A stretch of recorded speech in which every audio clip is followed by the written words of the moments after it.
Une vidéo fait le tour des réseaux sociaux africains et notamment camerounais. C'est une vidéo qui a été publiée par l'artiste Longuet Longuet, de son nom Simon Agno Lonkana, fils du pays Bandem comme moi-même. Il est originaire de la même région que mon père au Cameroun. Le pays Bandem à Yabassi, 21 km du centre-ville. Simon Agno Lonkana a présenté une vidéo au monde entier dans laquelle on le voit être déshumanisé par des agents des forces de sécurité du Cameroun agissant sur les ordres de Paul Barthélémy Biya Bimvondo, le dictateur impénitent de mon pays natal. Dans cette vidéo, Simon Agno Lonkana est torturé par une dizaine d'individus, utilisant entre autres méthodes le rituel de l'encapsulement par une chaise de torture et la frappe à la machette sous la plante des pieds. La scène se déroule dans les locaux officiels des services de sécurité du Cameroun. Ceux qui frappent de façon inhumaine, diabolique, sauvage, l'artiste, compositeur, le chanteur Longuet Longuet, de son vrai nom Simon Agno Lonkana, le frappe au motif qu'il a dénoncé le hold-up du dictateur Paul Biya à l'élection présidentielle de 2018. En effet, en 2018, Paul Biya n'a pas gagné l'élection. Mais Paul Biya n'a jamais gagné d'élection au Cameroun. Son prédécesseur Ahidjo n'a jamais gagné d'élection au Cameroun. Il n'y a jamais eu de véritable élection présidentielle au Cameroun. Entre 1960 et 1982, Ahidjo a organisé des élections dans lesquelles il était le seul candidat à la présidence. Même à l'intérieur du parti, l'UNC, Union nationale du Cameroun, il n'a jamais organisé une primaire pour battre quelqu'un avant d'être le candidat du parti unique national. Ahidjo n'a jamais été élu président de la République du Cameroun. Je dis bien jamais. Il a été imposé à la tête du Cameroun par le néocolonialisme et le colonialisme français. Écrivez ça. Quand le 6 novembre 82, Ahidjo démissionne pour des raisons de santé et aussi sous la pression du maître colon, néocolon français, il lui est proposé, d'ailleurs depuis 1975, de considérer comme son dauphin, dans leur constitution bidon, un certain Paul Barthélémy Biya, qui lui-même est dans les meubles de l'État du Cameroun depuis 1961, où il a été introduit par le docteur Louis-Paul Ojula, grand colon français du Cameroun, qui aimait beaucoup, et même un peu trop, Paul Biya. Ahidjo transmet le pouvoir de président de la République à Paul Biya. Ahidjo n'a pas été élu, Paul Biya n'a pas été élu. Eux tous ont été imposés par le colonialisme français à la tête du Cameroun, au terme de l'élimination de tout le leadership de la résistance camerounaise qui revendiquait l'indépendance totale, la souveraineté totale du Cameroun.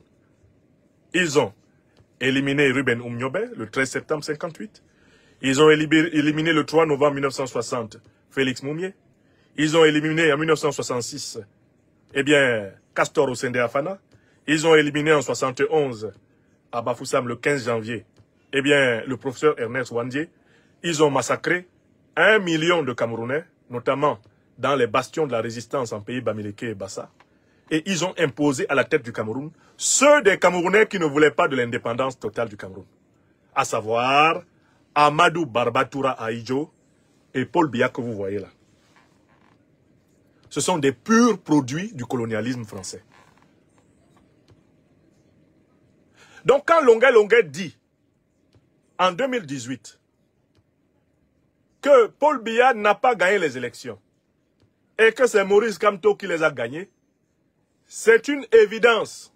Parce que même en 92, moi j'étais électeur au Cameroun, c'est John Frundi qui a gagné les élections et Paul Biya a braqué le pays avec le soutien de Paris. Il a braqué le pays et s'est imposé à la tête du pays. Paul Biya n'a jamais reconnu le droit souverain des Camerounais de choisir leurs dirigeants. Jamais. S'il l'avait reconnu, il ne serait plus président, lui. Parce que les Camerounais, plusieurs fois, lui ont dit, dégage. Et les partisans de Paul Biya sont des êtres qui ont été endiablés par l'habitude du mensonge. Parce qu'en fait, il n'y en a aucun qui, dans un débat, sans l'aide des armes du régime Biya, puisse gagner dans un débat scientifique sur le régime camerounais. Il n'y a aucun membre du régime de Paul Biya qui soit capable de le défendre dans un débat scientifique. Par exemple, de démontrer que Ahidjo était élu. Aucun. Il n'y a aucun intellectuel membre du RDPC qui puisse le démontrer dans un débat en terrain neutre, c'est-à-dire sans le soutien des armes du peuple camerounais qui sont détenues par la milice de Biya. Dès que vous sortez les soi-disant intellectuels du RDPC du Cameroun et que vous les ameniez sur un plateau de télévision neutre, par exemple à l'étranger, ça devient... Au Cameroun, ils paraissent des lions, des tigres, des panthères. Quand vous les amenez hors du système militaire, policier, du système criminel qui les protège, ils deviennent des chatons. Je dis bien des chatons de 2 ou 3 jours, dont le miaulement n'est même pas entendable. Parce qu'eux-mêmes, ils ont honte de défendre le régime. Quand ils n'ont pas derrière eux les gendarmes, les policiers, ou les militaires et les espions à la solde de Biya, ces gens-là sont petits. Ici, à l'étranger, ils rasent les murs. Les représentants du régime Biya ne se montrent pas. Ils ne viennent pas au débat. Parce qu'ils savent qu'ils n'ont pas d'argument. Le seul endroit où ils retrouvent de la verve, c'est quand ils se retrouvent à côté des armes que Biya et son clan détiennent. Très courageux à côté des fusils. Pourquoi? Parce qu'en fait, ils n'ont pas raison. Donc, Longuet n'a pas dit quelque chose que les Camerounais ne sachent pas. Il n'a même pas dit quelque chose que l'on ne sache pas à l'intérieur du parti au pouvoir. Même le RDPC le sait. Je dis souvent que la preuve la plus simple que même le régime sait qu'il n'a jamais été élu a été donnée par l'ancien chef d'état-major de l'armée camerounaise. Ancien d'ailleurs soldat, officier de l'armée française, l'armée coloniale. Le général Pierre Semengue. Il a dit qu'en 1992, tout le monde sait que Paul Biya avait perdu. Mais que si Paul Biya avait accepté sa défaite face à John Frundi, les militaires soutenus par Paris, il le dit, auraient pris le pouvoir de force. Paul Biya n'avait pas intérêt à accepter sa défaite électorale. Voilà ce qu'a dit l'ancien chef d'état-major de l'armée camerounaise, Pierre Semengue. Voilà la réalité.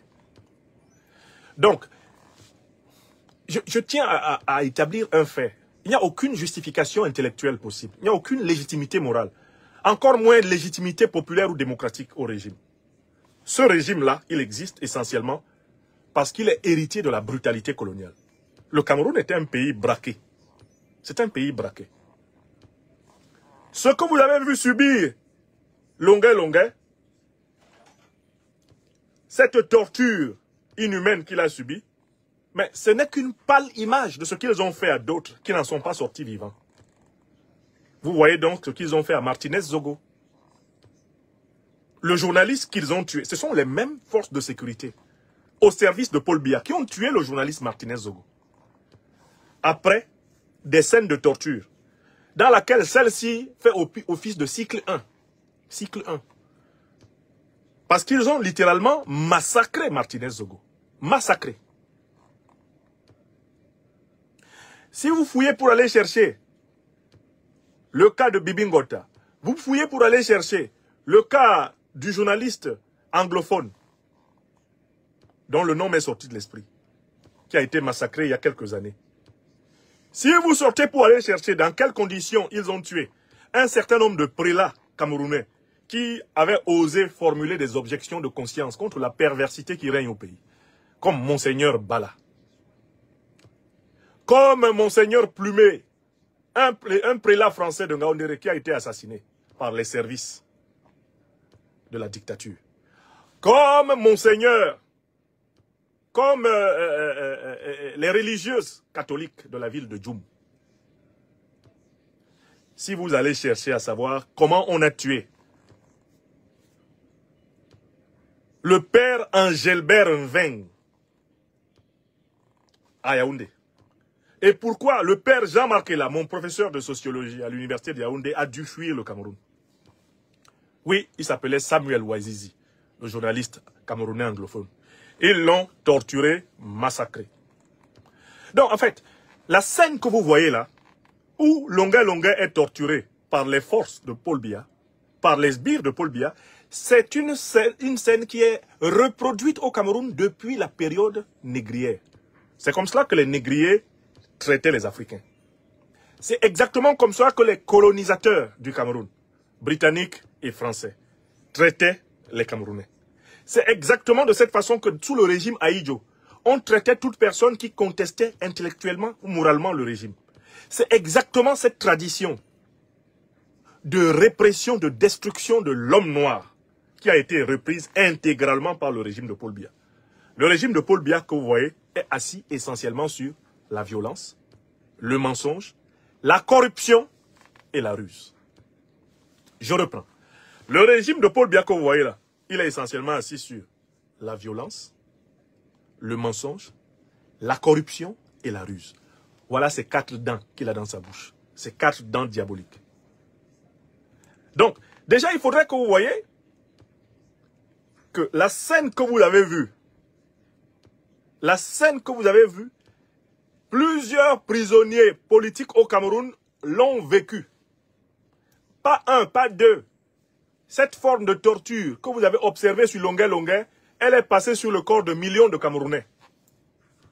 Depuis la période coloniale jusqu'à maintenant, des millions de Camerounais ont subi le rituel de torture que vous avez vu. Les services de sécurité camerounais ont été formés à l'origine par l'armée coloniale française. Et les méthodes de l'armée coloniale française ont été reprises intégralement par les corps d'élite de la sécurité du Cameroun. L'armée camerounaise actuelle, c'est une armée néocoloniale qui a les méthodes néocoloniales. Et je vous renvoie encore à la grande interview de Pierre Semengue qui a expliqué que les méthodes qu'ils ont utilisées pour mater les résistants indépendantistes camerounais, ils les avaient apprises à l'intérieur de l'armée française lors de la guerre d'Algérie et la guerre d'Indochine. C'est-à-dire que comme soldat de l'armée coloniale française, Semengue avait appris à tuer, à torturer d'une certaine façon. Et quand on lui a donné la direction comme chef d'état-major de l'armée camerounaise, lui et ses collègues formés dans l'armée coloniale française ont transféré ces méthodes au Cameroun. Donc en fait, c'est une armée de peau noire, masque blanc. C'est une armée de casques coloniaux.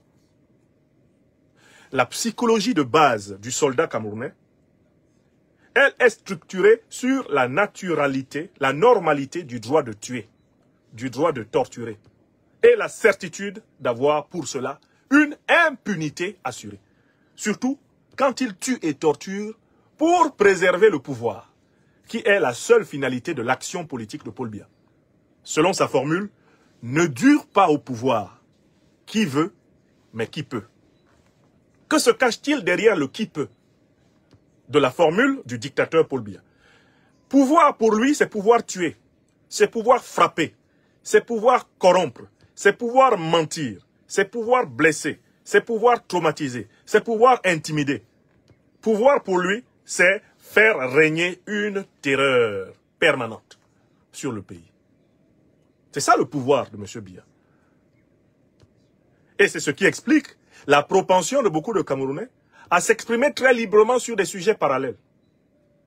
Parce que s'ils s'expriment très librement sur la nature réelle du pouvoir auquel ils ont affaire, ils sont directement exposés à la violence nue, sous la forme que vous avez vu administrer à Longuet Longuet.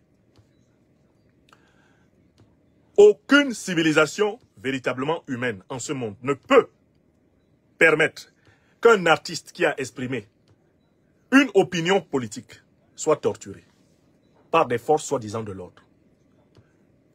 Les forces qui torturent Longuet Longuet dans cette vidéo ne sont pas des forces de l'ordre. Ce sont des forces du chaos, ce sont les forces du désordre, ce sont des forces diaboliques. Longuet Longuet, dans cette vidéo, est pris en chasse par des démons.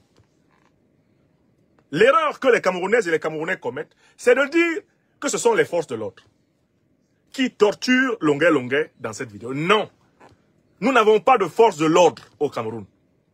Nous avons des forces qui règnent par le chaos. On peut les appeler donc des forces du désordre. Nous avons des forces du crime, des forces de la haine, des forces du mensonge, des forces méchantes. Ce ne sont pas des forces de l'ordre. Pour qu'il y ait ordre, il faut qu'il y ait une confiance entre le peuple et ses forces de défense et de sécurité. L'ordre, c'est le commandement juste qui l'instaure. Là où il n'y a pas justice, il n'y a pas force de l'ordre.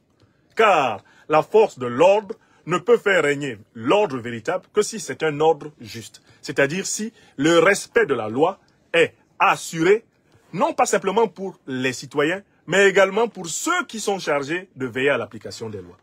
Quand ceux qui veillent à l'application des lois ne les respectent pas, ceux-là ne sont pas des forces de l'ordre. Ils sont plutôt des forces du désordre, du chaos, des forces du mal, des forces ténébreuses. Les forces de défense et de sécurité du Cameroun, dans leur forme actuelle, sont des forces adverses au peuple camerounais. Ce sont des forces ennemies du peuple camerounais. Je n'oublierai jamais cette scène que tous vous avez vécue dans toutes vos familles. Quand dans la famille, on est jeune, on est étudiant à la fac, etc., il y a des grèves, on veut y aller. Les cousins qui sont dans les armées ou les cousines qui sont dans les armées, ils viennent souvent les week-ends pour dire « La manifestation de lundi, là, n'allez pas où on a reçu les instructions. On a reçu les instructions d'empêcher la manifestation là. Si vous allez là-bas, ne dites pas que je ne suis pas venu vous prévenir. » Donc, les Camerounais qui m'écoutent, les Africains qui m'écoutent connaissent ça. Nous avons tous des frères, des sœurs, des cousins, des cousines, dans les armées, dans la gendarmerie, dans la police, oui ou non? Mais l'éducation qu'ils ont reçue dans les forces de défense et de sécurité au Cameroun est telle que ils sont prêts, en tant que policiers, gendarmes, militaires, ils sont prêts à tuer des membres de leur propre famille. Si c'est la condition pour préserver leur poste. Voilà pourquoi ils viennent avertir. Hein? Si vous sortez à Akwa, moi je suis en poste à Akwa, on me dit de tirer, je tire. Oh. Ne venez pas dire ici que j'ai tué mon propre enfant, mon propre frère. Je vous préviens. Vous connaissez ça dans tous les pays africains, non? Vos cousins, vos frères, gendarmes militaires qui viennent vous dire que vous restez à la maison, je vais tuer les autres. Et si le président donne l'ordre, nous on tire. Mais est-ce que, dans un pays qui serait civilisé, les forces de défense et de sécurité accepteraient de tirer sur leur propre population? Le simple fait que le président donne l'ordre de tirer sur sa population est un motif légitime de coup d'État. C'est-à-dire que dans nos pays africains, si on avait des armées, des forces de défense et de sécurité moralement saines, dès qu'un dirigeant vous donne un ordre qui est incompatible avec la loi, un ordre qui est contraire à vos obligations envers votre peuple, obligations sacrées, morales et spirituelles, vous utilisez les armes pour le renverser. Mais c'est ce qui est arrivé à Mohamed Bazoum, le junteur de Niamey qui a fait boum. Est-ce que vous savez pourquoi il est tombé? Mais il est tombé parce qu'il a donné des ordres incompatibles avec les intérêts du peuple nigérien à l'armée nigérienne. L'armée nigérienne lui a dit non. Non seulement on ne va pas t'obéir, mais tu n'es plus président. Il faut peut-être que je m'arrête là pour que vous compreniez. L'armée nigérienne était en lutte contre les terroristes. Elle arrête des dizaines de terroristes et les emprisonne. Ils doivent aller au tribunal pour être condamnés. Bazoum ordonne qu'on les libère. Une fois. Les chefs de l'armée envoient leur chef d'état-major, ministre de la Défense, dit à Bazoum que vraiment, président, c'est pas bien. Il ne faut pas libérer les terroristes là. Parce qu'ils ont tué 70 soldats à tel endroit, ils ont tué nos frères à tel endroit. C'est pas bon, il ne faut pas les libérer. Bazoum dit non, libérez-les, sont mes alliés. Je vais négocier avec eux. Une deuxième fois, on les libère, ils s'en vont, ils commettent un nouveau massacre. Ils tuent maintenant une centaine de soldats nigériens. Ah! On réussit à attraper ceux qui ont fait ça. On les met en prison. Et Bazoum donne l'ordre de les libérer. Hein? C'est pas possible. À ce moment-là, l'essentiel des chefs de l'armée du Niger a compris que celui qui se prévalait des fonctions de chef suprême des forces armées du Niger était le plus grand ennemi du peuple nigérien. Il nous donne l'ordre de libérer ceux qui nous tuent. C'est-à-dire de rendre facile le massacre de notre peuple et de notre propre armée. Eh bien, il fut dit à Bazoum, séance tenante, quand il a réitéré son ordre stupide, il lui fut dit, à partir de là où tu es assis là, tu n'es plus président. Il a été débranché, comme on débranche une perfusion. Il a été débranché du pouvoir. Lui-même s'étonnait. Il veut bouger comme ça. On t'a dit que tu n'es plus président. Là où tu es assis là. Il veut se lever pour aller nourrir une tortue dans la cour de la présidence, à laquelle les présidents nigériens ont l'habitude de donner la salade. On dit, tu n'as pas compris? Tu n'es plus président. C'est pas toi qui nourris la tortue là. C'est fini comme ça. Abana peu. Tu n'es plus président. Gassi. C'est fini. Oui. Bazoum a perdu le pouvoir parce que Bazoum a donné à son armée des ordres incompatibles avec la conscience et les devoirs de l'armée envers le peuple. Je reviens au Cameroun. La torture de Agnon Lonkana Simon, dit Longuet, est en réalité la torture que le régime de Paul Biya, le régime d'Ahidjo, comme les régimes coloniaux français et britanniques, ont imposé aux Africains du Cameroun. C'est la même torture. C'est une attestation parfaite de la nature néocoloniale du régime auquel nous avons affaire au Cameroun. Alors, qu'est-ce qu'il faut faire face à cela? Et je conclus ainsi mon analyse de ce point. Face à cela, il faut constater une chose. Nous n'avons pas encore une armée populaire au Cameroun. J'entends par armée populaire, une armée du peuple camerounais. Et c'est l'une des choses que je démontre dans le livre que j'ai publié ce mois-ci. Il est là. Je le montre encore. Moi, je ne parle jamais d'une maladie sans donner le médicament. Alors, nous n'avons pas encore une armée populaire au Cameroun. Où est acheté pour un nouveau leadership populaire au Cameroun? Pourquoi nous n'avons pas encore une armée populaire au Cameroun? Parce que ceux qui dirigent le Cameroun ne sont pas représentatifs des aspirations profondes du peuple camerounais. Il faut un nouveau leadership populaire.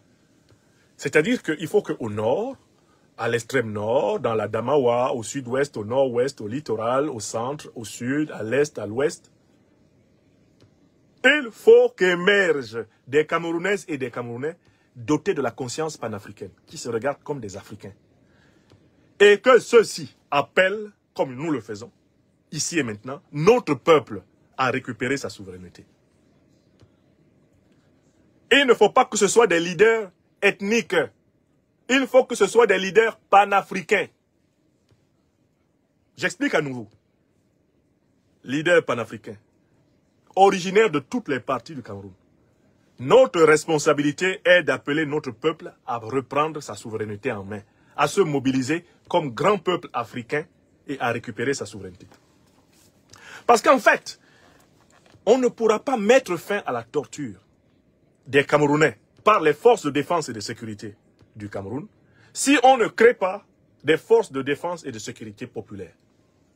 Autrement dit, si la doctrine qui dirige l'armée néocoloniale camerounaise actuelle n'est pas complètement et radicalement changée, nous allons continuer d'être persécutés au Cameroun par ces forces du désordre que vous appelez forces de l'ordre et qui ne sont rien d'autre que des engences de la domination permanente de l'Africain sur l'Africain pour des intérêts étrangers à l'Afrique.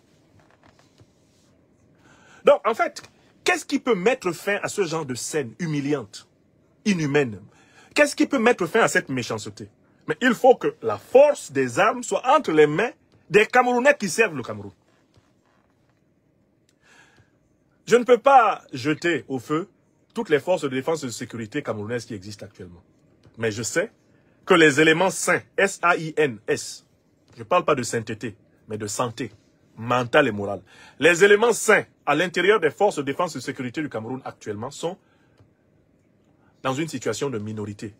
Ils sont en minorité tactique, ils sont en minorité stratégique, et je crains même qu'ils soient en minorité démographique. Quelles sont donc les conditions de la naissance d'une véritable armée populaire? Pour qu'une armée populaire naisse au Cameroun, armée populaire du Cameroun, elle devrait s'appeler comme cela. Il faut que les éléments sains des forces de défense et de sécurité actuelles s'allient au leadership panafricaniste national pour déclencher la révolution citoyenne du Cameroun. Je le dis une deuxième fois.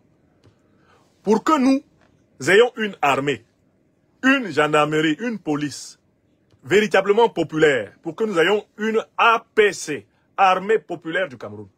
Il faut que les éléments sains, les justes qui survivent dans l'enfer des forces de défense et de sécurité du Cameroun actuel, se joignent aux justes de la société civile et des diasporas pour mener une révolution citoyenne ayant pour but la redéfinition de l'État et de la République au Cameroun.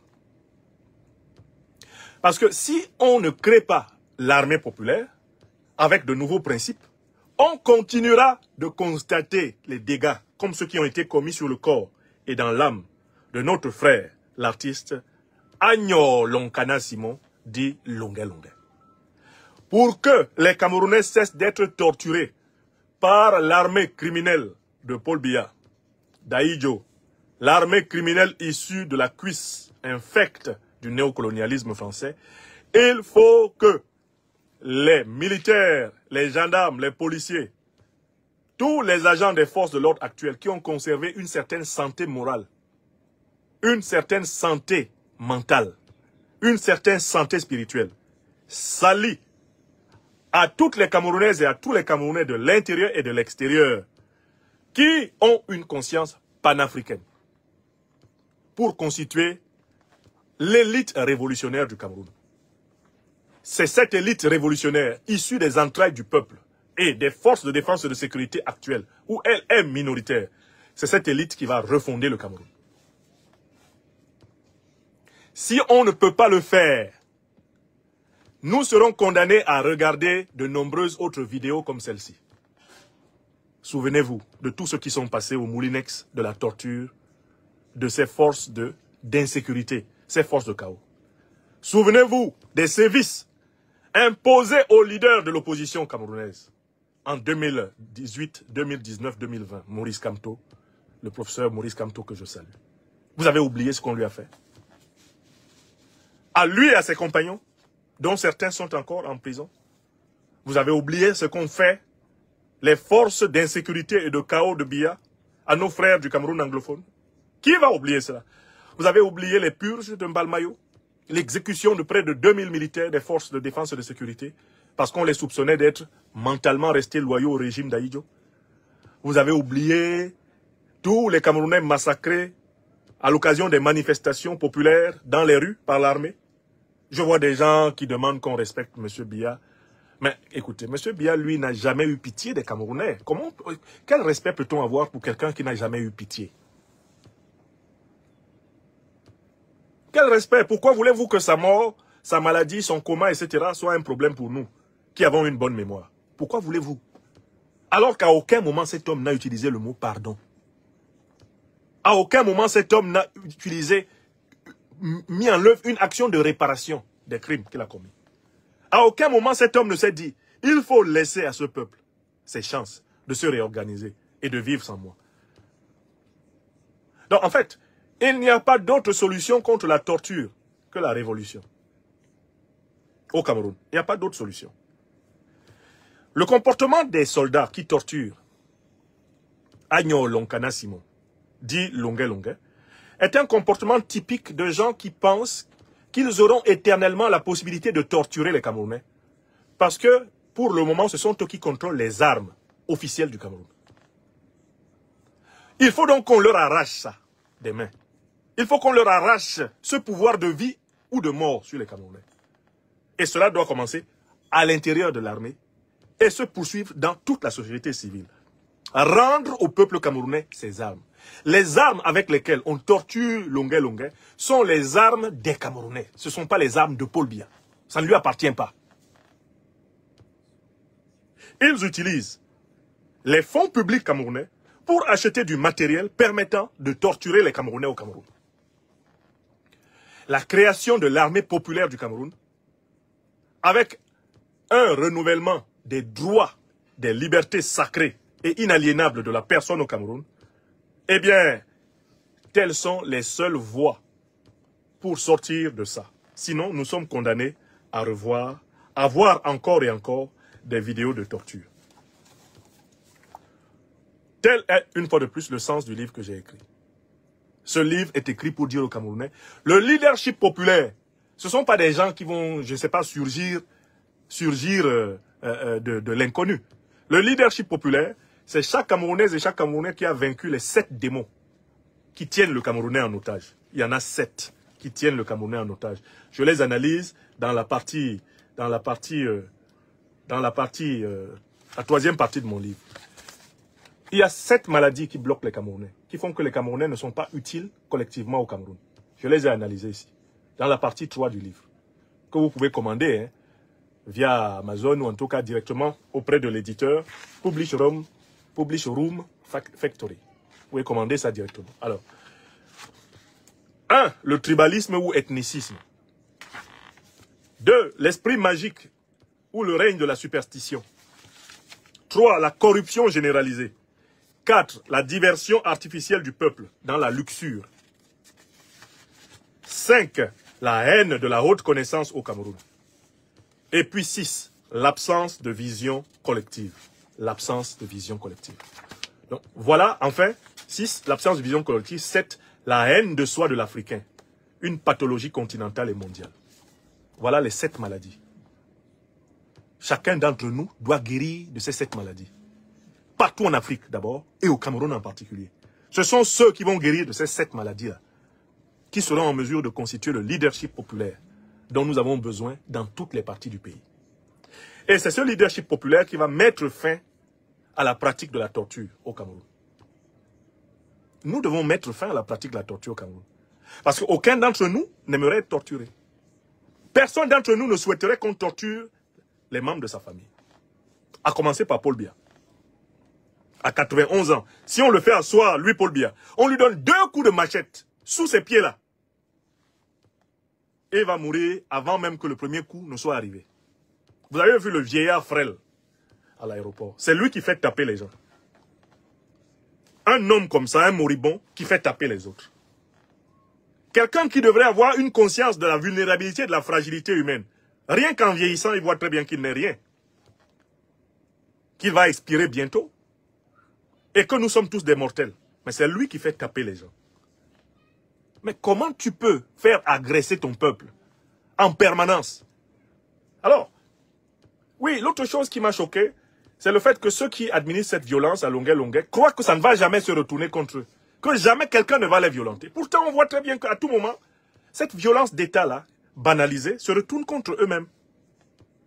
Eko, le fameux commissaire des renseignements généraux qui a organisé la traque crapuleuse, eh bien, du journaliste Zogo, il n'est pas en prison là-bas.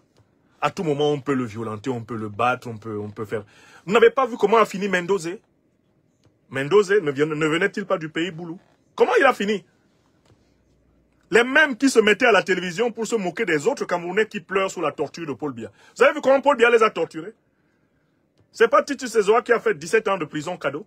Il n'était pas le médecin de Paul Biya, quelqu'un qui touchait, qui vérifiait si les testicules de Paul Biya sont bien en place. Et qui aurait pu opportunément lui injecter quelque chose. Ne s'est-il pas retrouvé 17 ans en prison? Donc il y a des gens qui pensent qu'ils sont du bon côté de la machette. C'est eux qui tapent et ce sont les autres qui encaissent. Alors que la machette là, ça tourne. Ça tourne sur tous les Camerounais. Voilà, le journaliste Amadou Vamoulke. Quel service n'a-t-il pas rendu au régime? Comme directeur de l'imprimerie nationale. Comme directeur de Cameroun Tribune. Quel service n'a-t-il pas rendu au régime? Que ce soit Souaïdjo ou Soubia, Amadou Vamoulke. C'est une édile du régime. Une élite du régime. Mais Amadou Vamoulke n'est-il pas détenu, littéralement sans procès? Sérieux, au Cameroun? N'est-il pas aujourd'hui en réalité un otage de ceux-là même qu'il a servi? Hein? Excusez-moi mes amis, je place bien ma machine. Donc en fait, les gens pensent qu'ils font du mal. Les gens pensent qu'ils font du mal au peuple camerounais, alors qu'ils sont en train de se faire du mal à eux-mêmes. Le proverbe Betty Boulou dit, Morabo Kimot, Morabo Yimen. Je le dis à mes frères et sœurs camerounais, dont certains se promènent là pour m'insulter, pendant que je parle d'un problème qui va leur arriver bientôt. Mais Zogo qui a été tué là, c'est un fils du pays Betty, non? Ils ne l'ont pas pourchassé dans Yaoundé, tué comme un rat. Vous qui vous promenez là pour m'insulter, en disant non, il ne faut pas critiquer le chef, il ne faut pas critiquer le père. Est-ce que ce père-là, à tout moment, ne peut pas vous prendre et vous faire torturer et tuer, comme on a tué Zogo? Est-ce qu'il y a une ethnie au Cameroun qui a échappé à la brutalité de Paul Biya? Soyons même sérieux. Si on doit voir même les ethnies les plus brutalisées par Paul Biya, les petits boulots ne sont-ils pas en première ligne? Combien de prêtres ont été tués en pays Betty Boulou sous le régime de Paul Biya? Combien de prêtres? Vous pouvez compter les prêtres qu'ils ont tués? Les monseigneurs Balala, c'est des Bassa, c'est des Bamileke? Les Zogo, c'est qui? Donc les partisans de Paul Biya qui sont encore prisonniers par la fibre ethnique viennent ici sur les réseaux sociaux dire qu'on ne doit pas critiquer une scène de torture. Alors qu'on va les torturer, eux là. Les mêmes là vont vous torturer. À propos de n'importe quoi, ils vous arrêtent et ils vous torturent. Et donc, nous essayons de vous défendre au Cameroun, y compris contre vous-même. Nous essayons de vous défendre au Cameroun, y compris contre vous-même. Nous essayons de vous empêcher, en fait, de vous autodétruire. Parce qu'en fait, cette violence exercée contre Longuet Longuet n'est rien d'autre que celle qui est exercée contre tous les Camerounais. Souvenez-vous des images de notre frère, le vice-président du MRC, Mamadou Mouta. Qu'est-ce qu'ils lui ont pas fait? Les fils du Nord, les fils du Sud, les fils du Centre, les fils de l'Ouest. Qui est-ce qu'on ne torture pas au Cameroun? Sous Paul Biya. C'est exactement l'attitude qui était celle du colon. Le colon français, le colon britannique ne considérait personne. Dès que tu n'étais pas compatible avec ses intérêts à lui, il te torturait, il t'éliminait. Et c'est cela, c'est ce mauvais cœur que les régimes Ahidjo et Biya ont récupéré contre nous tous. Vous qui vous cachez derrière le retour de ce moribond à Yaoundé pour penser que vous serez toujours du bon côté de la machette et que les autres auront toujours les pieds à votre merci pour que vous tapiez. Vous devriez juste regarder la liste des gens qui ont été torturés à Yaoundé. Beaucoup sont issus de vos familles. Et ça ne va pas vous louper.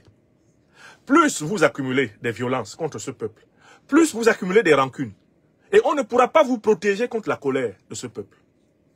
Vous qui, avec beaucoup de zèle, administrez la violence brute au Camerounais, lorsque les vents tourneront, ne comptez pas sur des bondieuseries pour échapper à la fureur de l'histoire. Elle sera incroyable.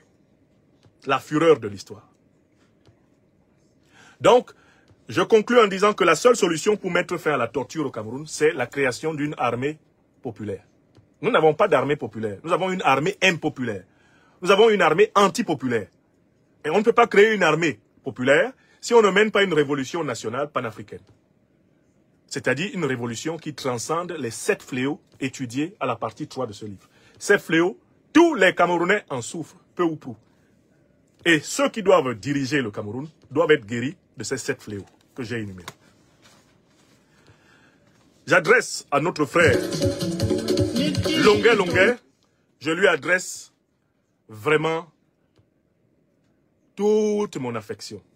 Je lui adresse mon Assia, comme on dit chez nous au Cameroun. Nous savions qu'il avait été torturé, mais on n'avait pas imaginé à quel point ces gens sont bas. On n'a pas imaginé à quel point ces gens sont grossiers. On n'a pas imaginé à quel point Paul Biya a détruit l'humanité dans le Camerounais. On n'a pas imaginé à quel point Paul Biya a détruit la bienveillance, a détruit la graine d'amour qui normalement doit vivre en tout homme. Paul Biya l'a détruite dans des millions de Camerounais. Et notamment parmi ceux qui, les derniers à le soutenir, se promènent encore sur les réseaux sociaux pour cautionner la torture. C'est grave ce qui est arrivé à mon pays. Veuillez tout simplement vous abonner et activer la cloche de notification pour ne rien rater. Retrouvez KDV Africa sur YouTube, Facebook, TikTok.